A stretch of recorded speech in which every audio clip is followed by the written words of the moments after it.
Po, dito po kami. Bibili po kami dito sa ako. Ito parang may napansin po ako dito na magandang babae. Parang may bagong tauhan po dito yung yung MW. Yung pangalan kaya itong bagong empleyado dito ng MW. Miss, ano pong pangalan niya? Parang bago ka dito sa MW. Opo. Kailan ka pa dito? Hapon lang po. Hapon? Hindi ba ikaw si Balot Queen? Ikaw ba ito? Ay, si Balot Queen na. Nandito. Nagtatrabaho na pala dito. Kwek-kwek muna. Ayan. Nagtrabaho pala dito si Balot Queen, mga kababayan. Yan na po ngayon, no? Kamusta naman ang unang trabaho mo? Okay naman po. Ayun. Mag-upload ka pa rin, ha? Mag-upload ka pa rin ng video mo araw-araw pag Wala akong load. Nawala yung unli ko ga. Oo. Wala kang load. Nawala yung unli ko. Kaya magpalit ka ng ng SIM mo. Ubos na ang unli, promo lang yun eh. Oh. Palit ka ng SIM na dito. Tapos pag wala kang load, mag-video ka lang. Punta ka sa bahay, doon ka mag-upload. Ay magtatrabaho. Ha? Hindi, pag bago ka magpahatid. Mga kababayan. Ito ako mga 6:50. Anong oras ng pasok mo?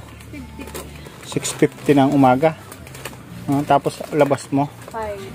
5 PM. Mga kababayan. At 3 days na siyang walang upload. Walang update. Ayan po. Mamaya mag-upload ako. Upload ka. Ito dito bago ka lumabas. Paglabas mo, free time ka na. Video ka lang dito. Lang, kung tanong mo kung pwede ka mag-video, pag yung free time mo na, pag yung labas mo na, sabihin mo lang, dito ka na nagtatrabaho ngayon para makita ka.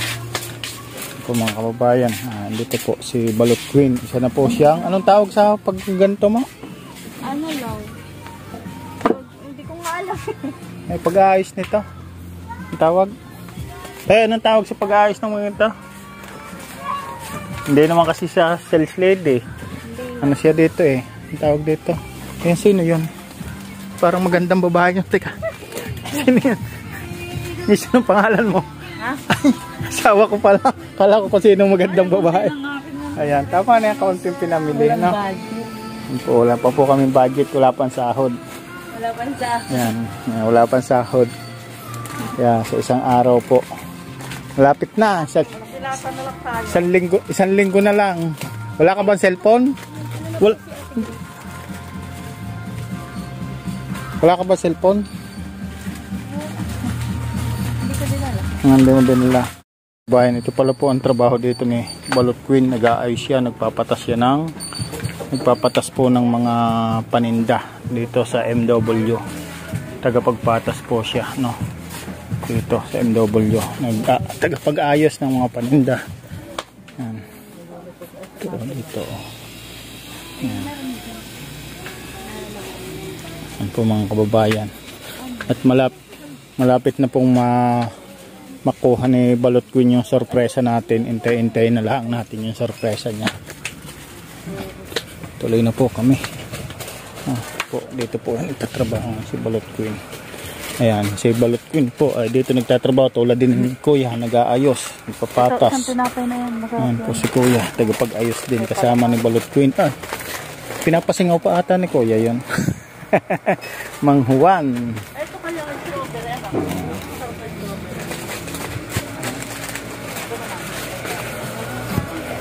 Ito ko ka tinapay. Mga kababayan, tinapay dito.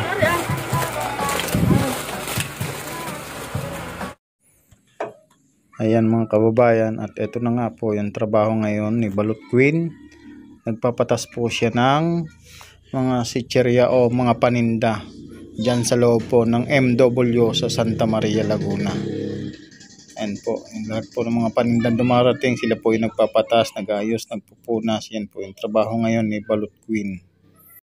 Ayan mga kababayan, dito rin nga pala kami namimili sa MW, no? At syempre namili lang po kami ng konti kasi wala pa pong sahod, syempre kulang pa po sa budget. no. Ayan, at dito nga po ano na si Mrs. sa counter, no. Ayan. Ayan, kita nyo. Ayan lang po, no, mga kababayan. Ayan lang po yung aming pinamili. Ayan, hindi pa ata nakaabot ng 1,000. Konti lang po, sabon lang po, at saka noodles, tsaka ano, yung kape at coffee mate. Yun lang po ang aming napamili ngayon. At maraming salamat po. Na shoutout po pala kay Ate Marilyn Coray, no, at saka syempre kay Ate Gracia, kay Ate Pardo Biti Tahani. Shoutout po sa inyo. Bye bye.